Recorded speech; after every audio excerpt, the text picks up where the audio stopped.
Thank you so much. Sarah and I are so happy to be with you today. I'm really grateful that so many folks are taking part of their afternoon to hear about the State of the Safety Net web tool. We'll be presenting some information today.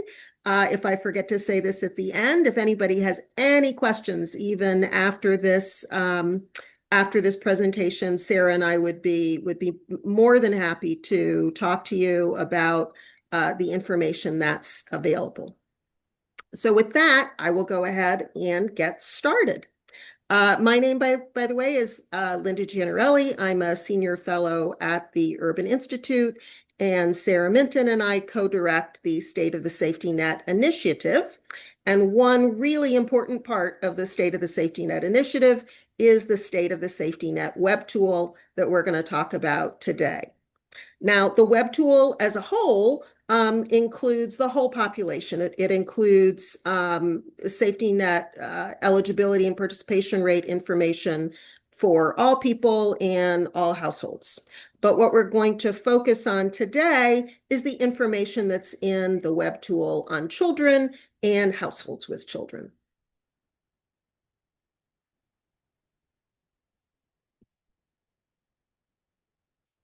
So what we want to talk about today, I'm going to start with just a few key points about why we did this work, why we released this web tool, then talk about some key points about what we found about eligibility for safety net programs, participation in safety net programs, and the impact on poverty of non-participation in safety net programs. Then Sarah's going to take the wheel and show you nuts and bolts about how to use the tool. And we have saved time at the end to answer any of your questions. So why did we do this work? Here were our goals in creating this web tool. First, we want to support thinking about the safety net by policymakers, administrators, anybody interested in safety net programs. Just provide one place where you can get basic information about eligibility and participation. We also want to provide information that hasn't previously been available. Some of the information that's available in the web tool has been available in other places, but definitely not all of it. And we wanted to provide a single set of information across multiple safety net programs, across multiple demographic subgroups that all use the same data sources and the same methods. Those of you who do your own research know that any data source, any tweak in methods is going to create somewhat different results. And that can make it hard if you're trying to compare across sources. All of the results in the safety net web tool are comparable. Here's what's previously been available. If you want to know the numbers of people or families who are receiving benefits nationally or by state, that information is available from other sources. Sometimes it's very easily available. Sometimes you have to look a little harder, but numbers of recipients for these programs are available.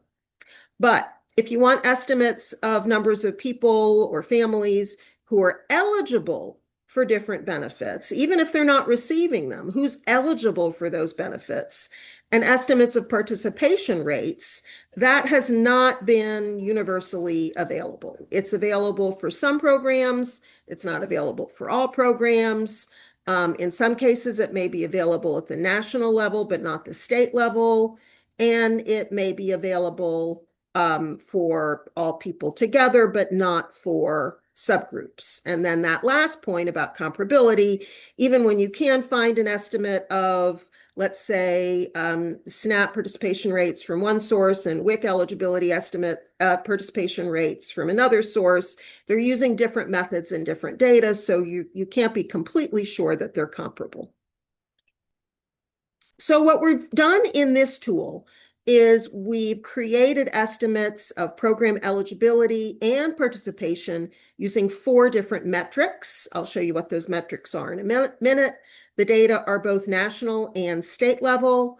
They're overall and for a wide range of population subgroups, although we would like to add more.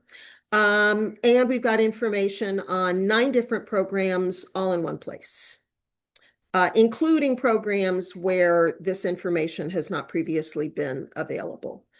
We've also included some what-if simulation results. Here are the 9 programs that are covered in some way by the Webtool. There's some differences in exactly what we're able to show. Information on 2 different cash assistance programs, SSI and TANF, the 2 big nutrition assistance programs, SNAP and WIC, housing, public and subsidized housing, energy assistance, childcare subsidies, and we've got eligibility data for 2 different key tax credits. Here are the 4 metrics. The first is the number of people or households who we estimate to be eligible for a program. The second one is eligibility rates, or that eligibility number divided by the total number of people or households. The third one is participation rates. So what's the actual caseload as a percent of those who are eligible? And then finally, we also show the information in terms of participation gaps, or the number of eligibles who are not receiving the benefit. I'm just going to talk real briefly about how we came up with these estimates. This is something that there's a lot of steps, and we're more than happy to talk in more detail with anybody who wants more information on this. But here's the really high level view. We started with information in the American Community Survey. We combined 2 years of American Community Survey data with some adjustments, and we have information on 2.7 million actual US households. This is not synthetic data. This is actual households who answered the survey. Then we take the information on the actual rules of each program in 2023, and we apply that to the households in the ACS using the ADDIS microsimulation model. ADDIS is a microsimulation model here at the Urban Institute.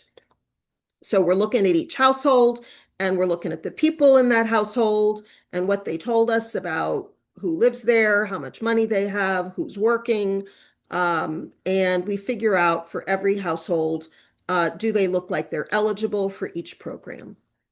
The last big piece of information is the actual program caseloads. The real caseloads from administrative data for these programs.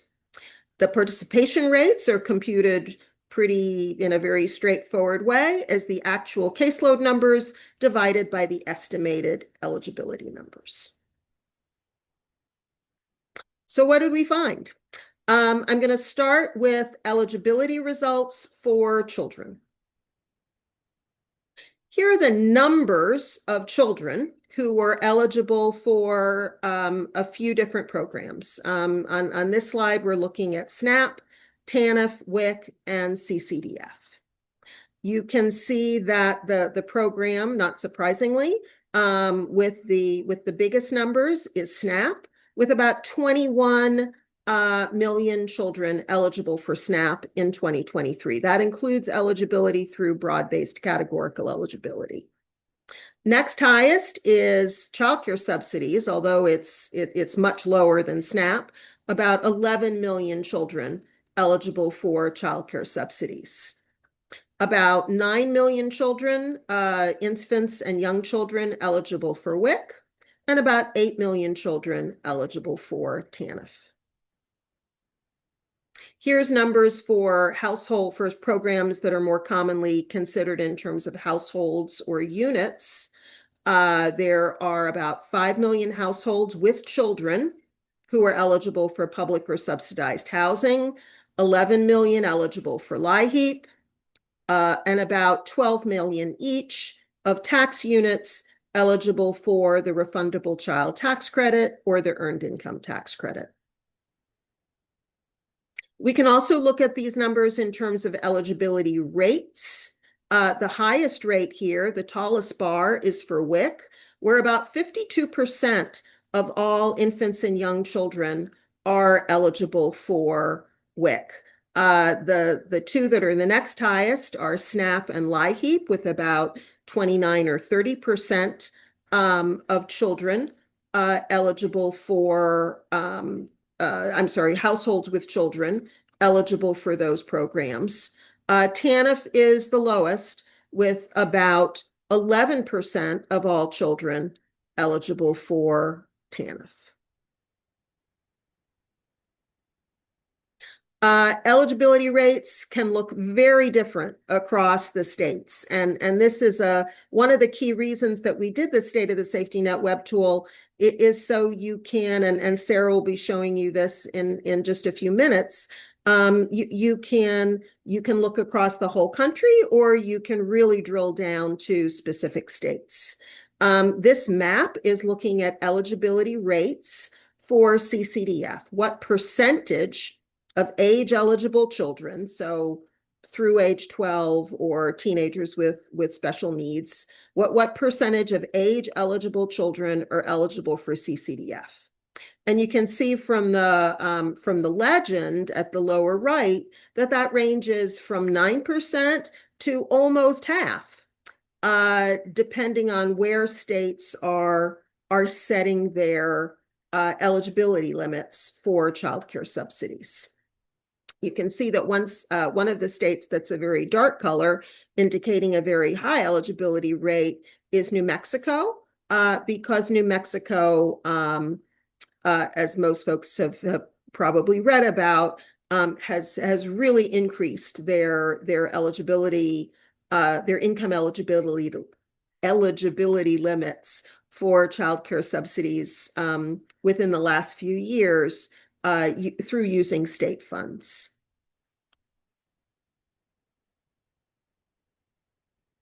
The eligibility rates vary across the states for all the programs. What this slide is showing is for 4 different programs.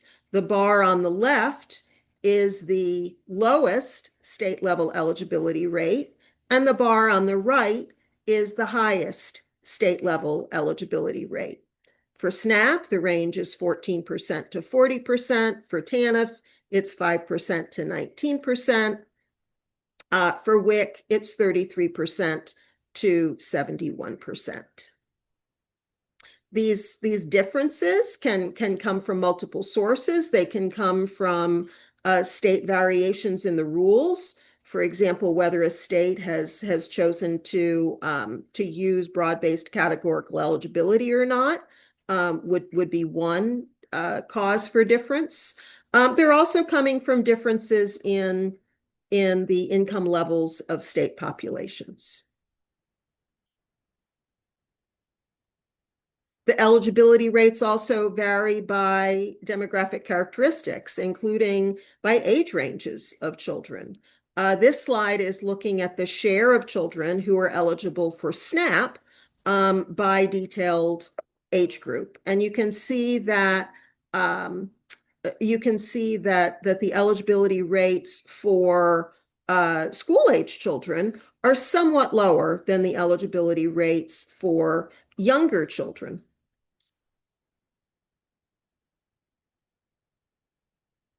So now we're going to turn to participation results. And before we start looking at the participation rates, if you would like to, you can take a minute and you can think about some of the major programs. You can think about SNAP and WIC and TANF, and think to yourself about what you think the participation rates are for children eligible for those programs. So of the children who are eligible, what percent you think are receiving those benefits?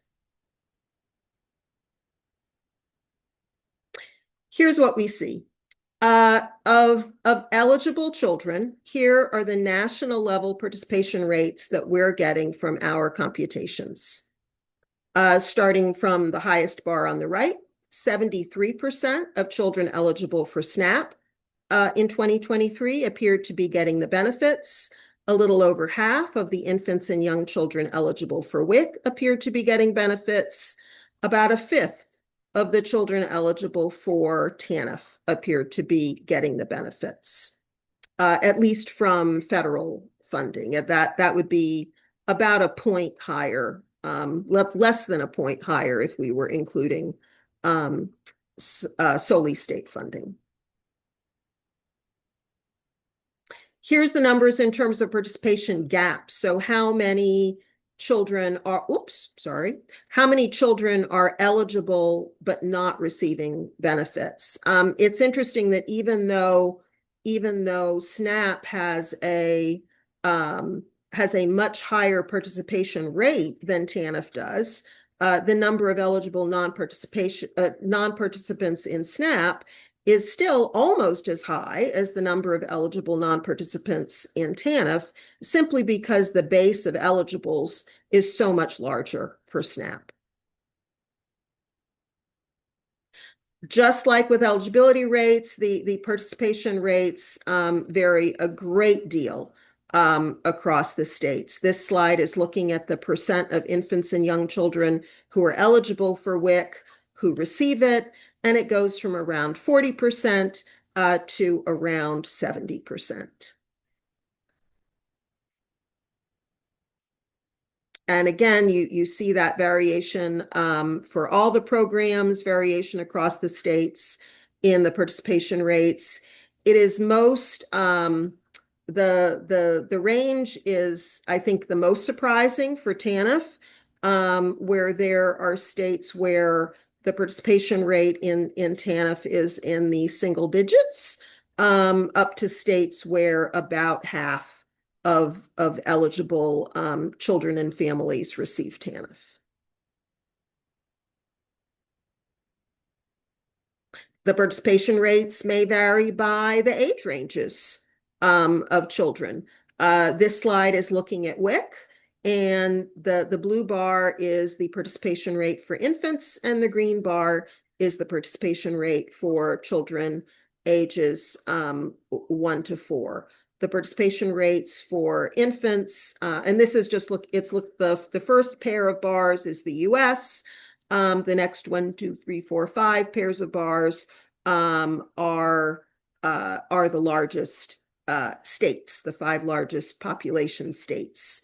And both in the US and in all of those states, the participation rate is higher for infants than for children. The participation rates may also vary by other characteristics. This particular slide is looking at TANF participation rates by the presence or absence of earnings. In the first 2 bars, which are looking at the US overall, among families eligible for TANF who have earnings, the participation rate, at least, and we're looking at earnings in a particular month, the participation rate is about 12%, whereas it's higher for families eligible for TANF without earnings. We also looked at this for just a few different states, just to give you a sense of the range. In most of the states here, the participation rate for the families without earnings is higher, although in Pennsylvania, interestingly, the participation rate is higher for families with earnings than for eligible families without earnings. So here's a big question. Why do participation rates vary? Lots of different reasons. One of the big reasons is money. If there's guaranteed funding for a program, if it's an entitlement, then participation rates are going to be higher. There are also differences in terms of families' awareness of programs. And there can be differences in families' choices depending on potential benefit amounts, depending on administrative requirements. There can also be reasons at the state level. So state choices in terms of benefit levels, eligibility levels, how much state funding is being added, and administrative choices that can all influence families' participation choices as well as influence their awareness of a program. One final point on this slide is differences in degree of financial need. There is evidence to show that the greater the depth of need of a family for a particular benefit, all else equal, the more likely they may be to take that benefit, even if the benefit is smaller, even if the administrative requirements are higher, versus families who may be technically eligible for a program, but have not have quite as deep a need for that program.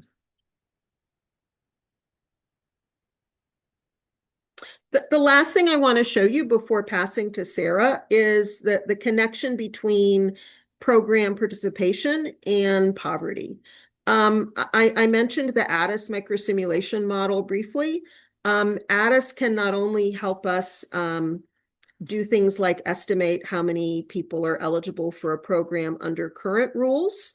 ADDIS can also allow us to test out what if scenarios. So we tested out one scenario here of what if, let's just say there could be 100% funding for all programs, not just programs that are currently entitlements, but also full funding for housing, full funding for childcare subsidies, full funding for energy subsidies. If there could be full funding and also 100% participation. We are not saying this is realistic at this moment. And there could also be families who chose not to participate. But what if there was that 100% funding and take up? What would that do to poverty rates? What we found using the supplemental poverty measure, which allows us to look not only at cash, but also at the value of non-cash benefits, we found that the SPM poverty rate across all people would decline by about a third, by 34%, and would mean 15.4 million fewer people in poverty by that measure.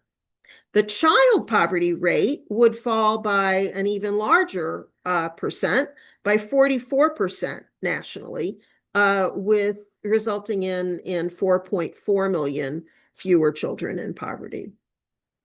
And for young children, ages 0 to 3, that SPM poverty rate would decline by 49% nationally, with 1 million fewer kids in poverty.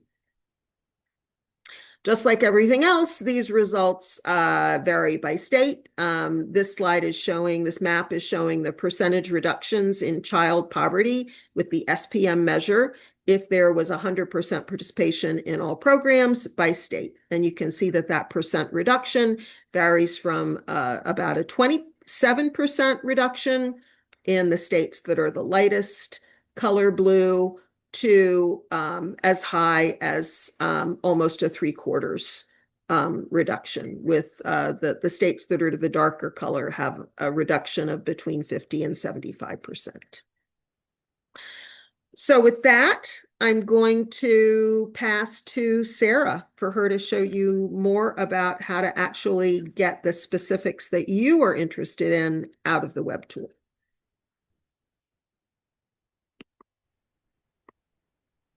Thank you, Linda.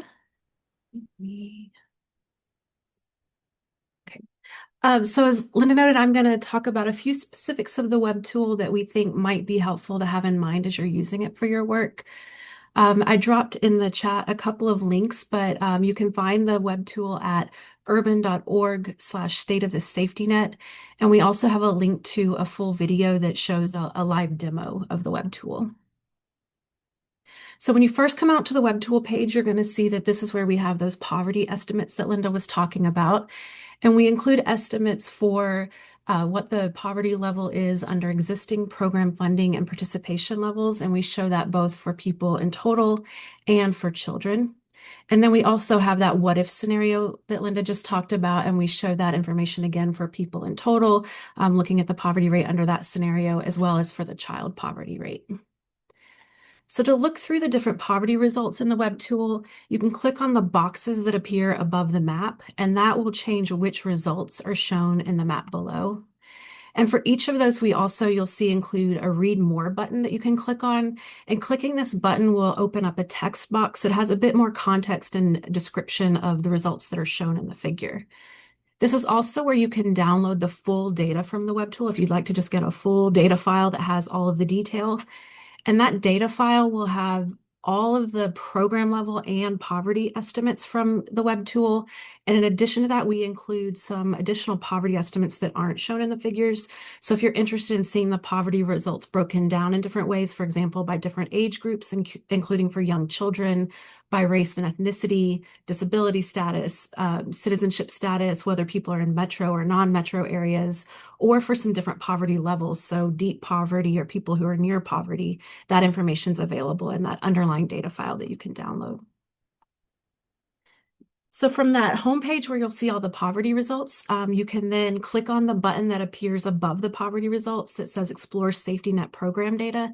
And that's going to take you out to the page where we have all of that detailed eligibility and participation rate information for those 9 programs that Linda talked about. When you get to that page, you're going to see that we default to showing you the information for all 9 programs, and we default to showing the number of people or households who are eligible for those programs. But you can filter or choose to see different types of information through 3 options at the top of the page. The first option is to filter by program. So if you prefer just to look at one program or a subset of the programs, you can select those in the first drop-down menu. The second option is to filter by state. So this is going to affect the detailed demographic figures that are available in the tool, and what geographic information you see in those. They'll default to showing you the national information, so the US as a whole, but you can select to see all of the states or one or more states, and you can also decide whether or not you want to include the national totals with that. And then finally, those 4 metrics that Linda talked about, again, it's going to default to the number eligible, but you can also choose to look at the eligibility rate, the participation rates, or the participation gaps for the programs. A quick navigation tip.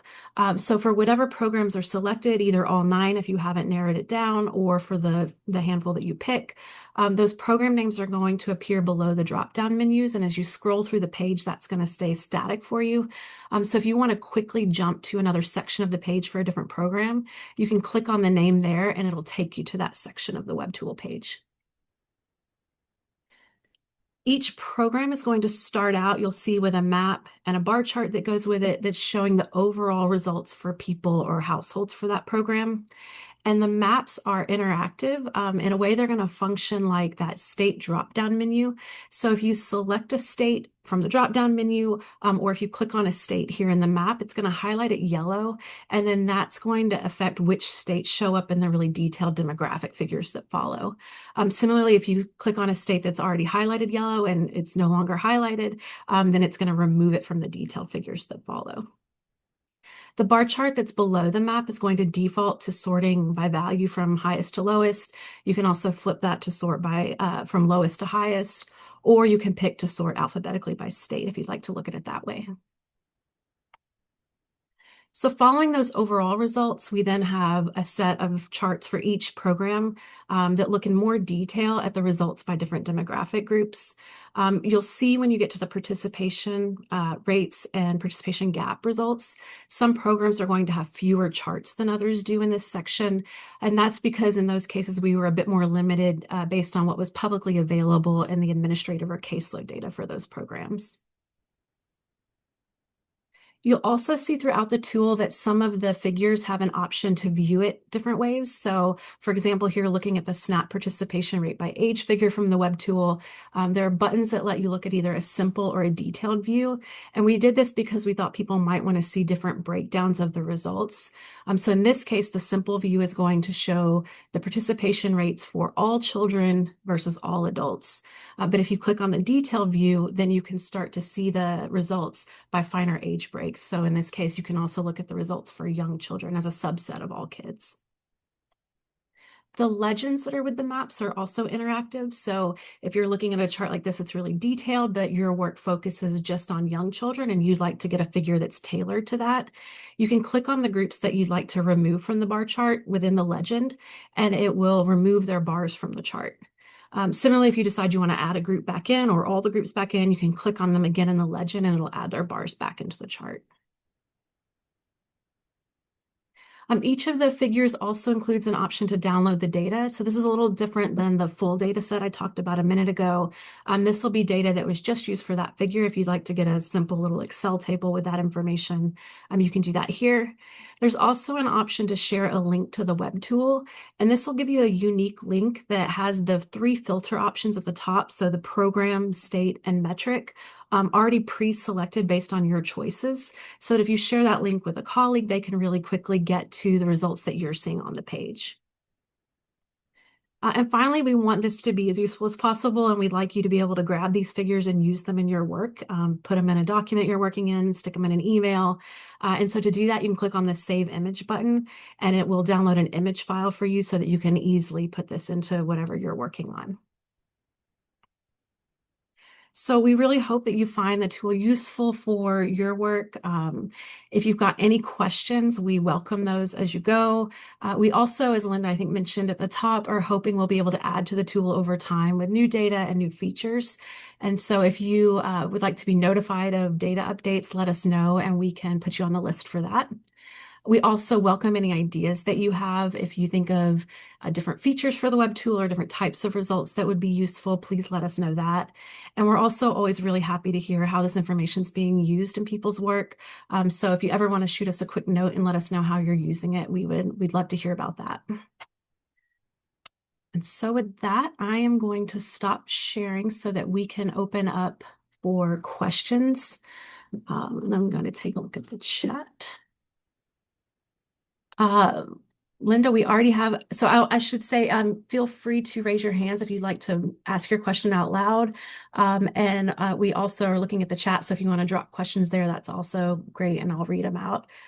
So Linda, one of the first questions we have is, what program do you use for this excellent data viz? Our colleagues in COM will be so psyched that somebody asked that question. Unfortunately, I am not the person in COM who created this. I don't know. Sarah, do you know that answer? We will happily find out the answer. We I will, do yeah. not personally know the answer. I just know that wizard colleagues in COM make it look beautiful. Yeah, I also do not know the answer. I'm going to drop our contact info in the chat as well, and we would be happy, Christopher, to talk to you offline about that and get more details. Okay. I want to mention one other comment while Sarah's looking at other questions in the chat. One thing that we don't have on the site yet is we are almost done with a set of state-specific fact sheets.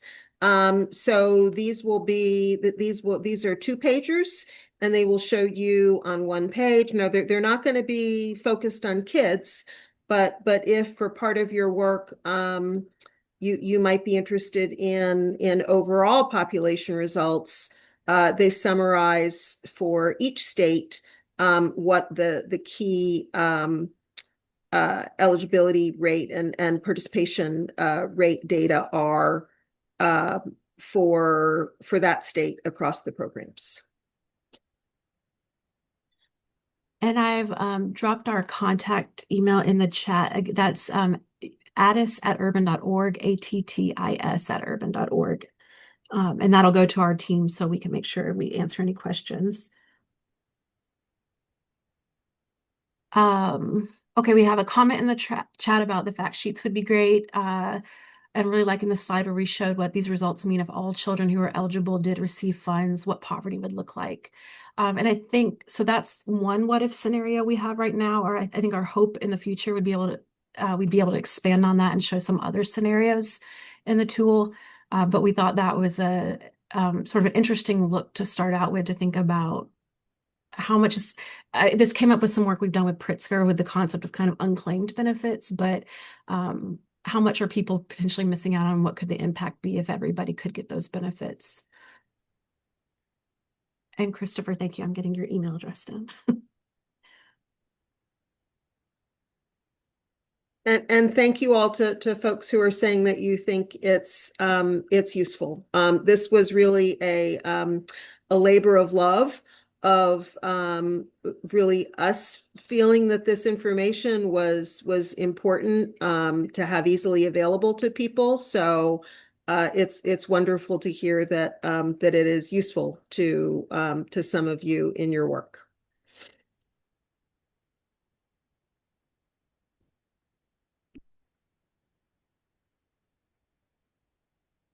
Linda, we had an earlier question that I answered some in the chat, but I don't know if you want to say a little bit more about the variation when we're talking about children for the programs, how that's a little different across different programs, what subset of children we're looking at.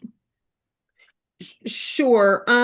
We struggled with that a little bit, like what would be the most useful way to do some of the calculations. In terms of eligibility, we're always trying to capture exactly what the eligibility rules are for a particular program. So for instance, when we're modeling eligibility for TANF, we're capturing the fact that that some states' definition of children is goes a little bit older than other states' definitions of children in terms of who can be a child for purposes of a TANF unit. So when we're modeling eligibility, we're trying to capture those real world rules to the greatest extent that we possibly can. I think this question was probably, more about what we're doing when we're computing the rates. For TANF, we are looking at people who are children for the definition of their state for the participation rate. For the eligibility rates, I think we were just looking at 0 to 18. But then for WIC, we're looking at 0 to 4. And for childcare, it was children who are 0 through 12, or who are teens who have special needs and are in the age group eligible in their state. Linda, we have another question about thoughts on how this data can be used to support nonprofit partners with the coming HR1 changes. I think there's a couple ways. I think one possibility is just the overall information about how many people are eligible for these programs, their importance, possibly also the change in poverty if people received more of these programs. You can also think about that. That also gives you information, maybe not specific numbers, but to know what would happen if these programs weren't there at all. That poverty would go in the other direction. That's another one. What if we'd like to add here is the reverse what if of what if no one received these programs, what would SPM poverty look like? I think also the characteristics information, the information about eligibility across different subgroups of people, the fact that the fact that people are eligible for these programs across the age ranges. You can see in the SNAP data just across all states, across all demographics,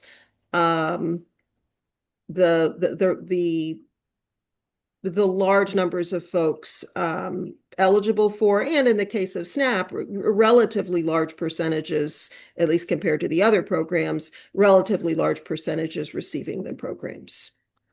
I think in general, we had also hoped that there would be utility in these data in terms of outreach, looking at demographic groups that have lower participation rates than others.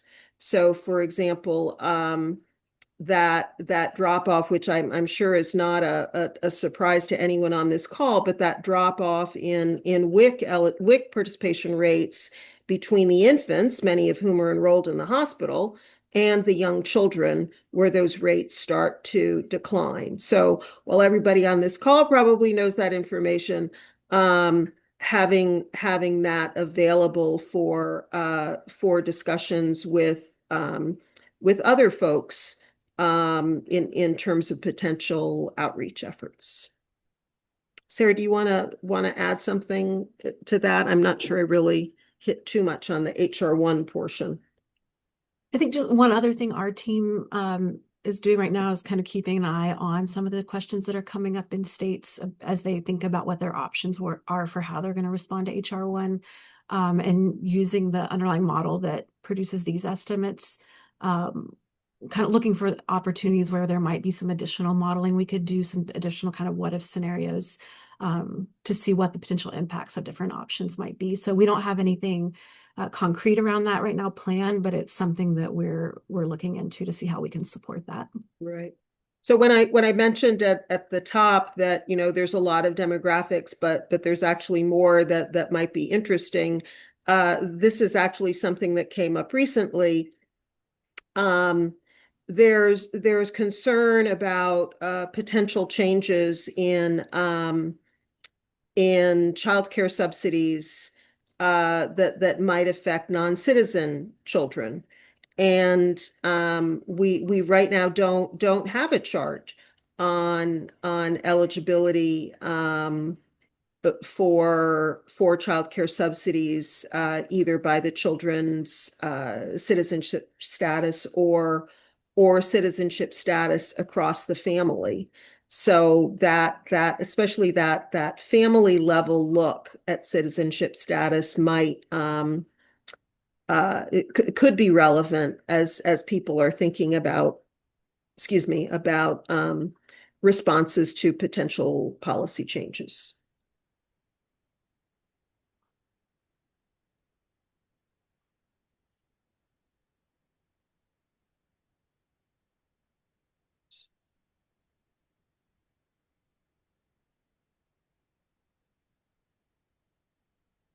If there aren't any other questions immediately, I'll turn it around and ask you all a question, which is if we were able to add one or two things in the near future to the web tool, whether it was a different demographic group, a different kind of graph,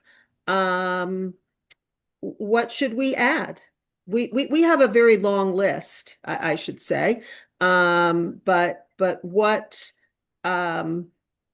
would you think would be the most important thing to add, or an important thing to add? Any ideas? And people are also welcome to raise their hand and come off mute.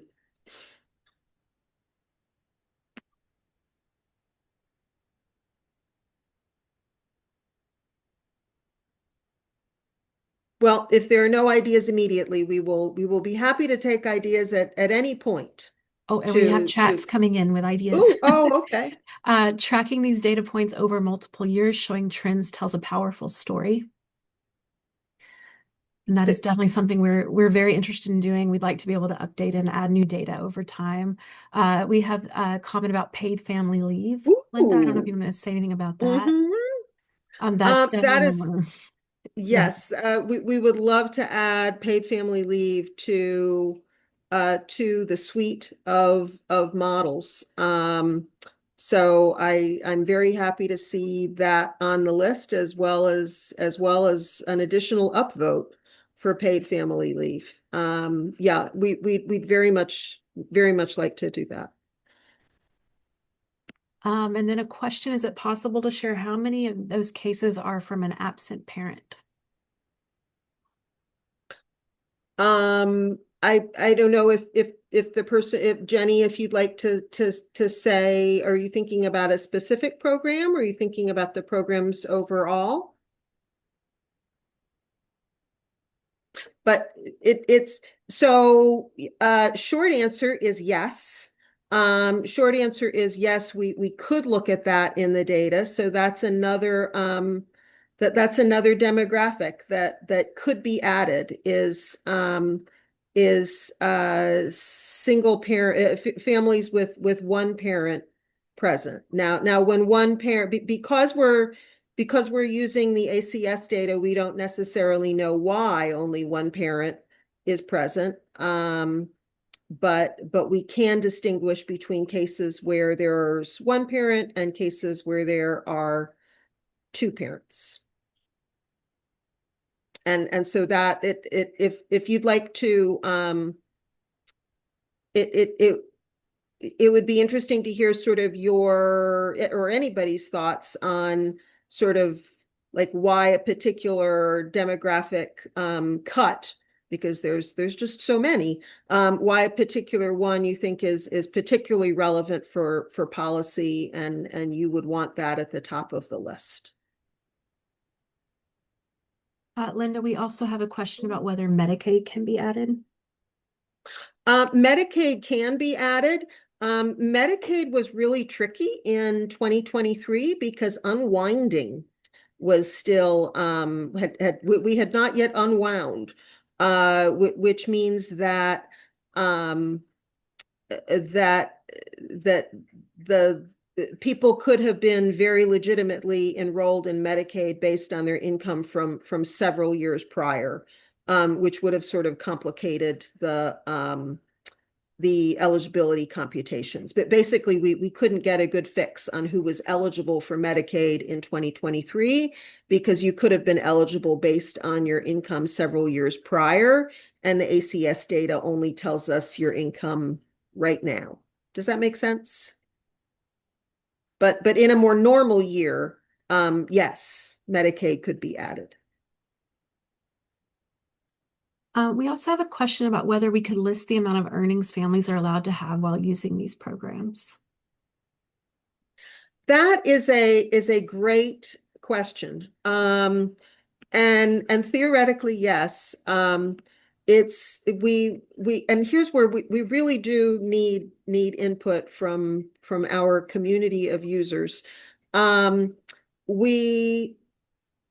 We have talked about building out the site a little bit more to not only have this sort of unique quantitative information, but also to be a place where people can easily find what some of the eligibility rules are, which, for those of us who work in different programs, like, where to go look stuff up for like the programs you work on every day, but you may not know, if you're a SNAP expert, you know where to find everything for SNAP, but you don't know where to find the LIHEAP eligibility, income eligibility cutoffs.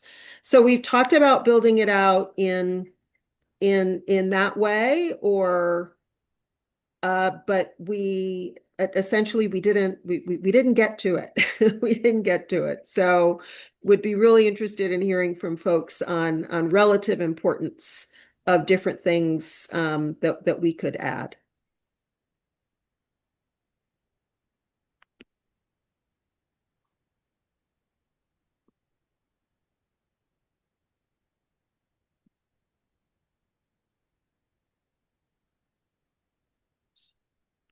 And I'll, on that point, just echo, if as you guys dig into the tool more and use it in your work, these kinds of ideas come to mind, please definitely share them with us. Because as Linda said, we've got a list going. We have our wish list for round 2. But that's kind of what we've been thinking of, but it's really helpful to hear from the people who are actually using the tool and what you need for your work, so that we can make sure we're elevating those asks as we think about the next round of work. I would say that probably our number one goal, so the thing that really is at the top of the list is repeating the work for another year. So that's what to us feels like the most important thing is being able to repeat the work for another year, most likely the 2025 ACS data. So looking at 2025, the ACS data for 2025 will be available this fall. So that's our most important goal, is to see how these rates have changed. And then we want to also repeat it again for 2026, because that transition from 2025 to 2026 could be very telling. In addition, we would love to add more demographics, more graphs, um, more everything, to the extent we can. And Sarah, there's a filtering question. Yes. Can you filter out households with children versus without, or is it individual data only?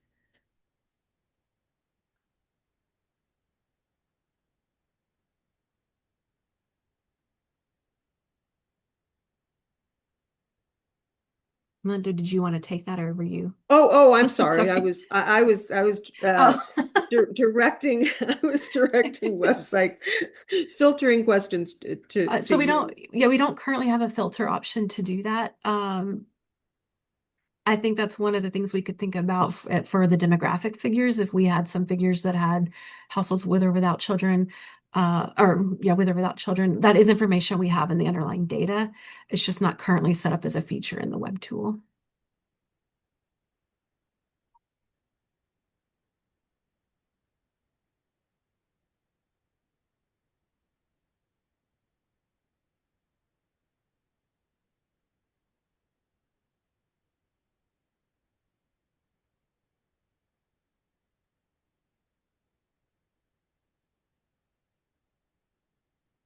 Okay. I don't know if there are any last questions. Or Andrea, if you have any last housekeeping notes that you need to share. No, this is great. Thank you both so much for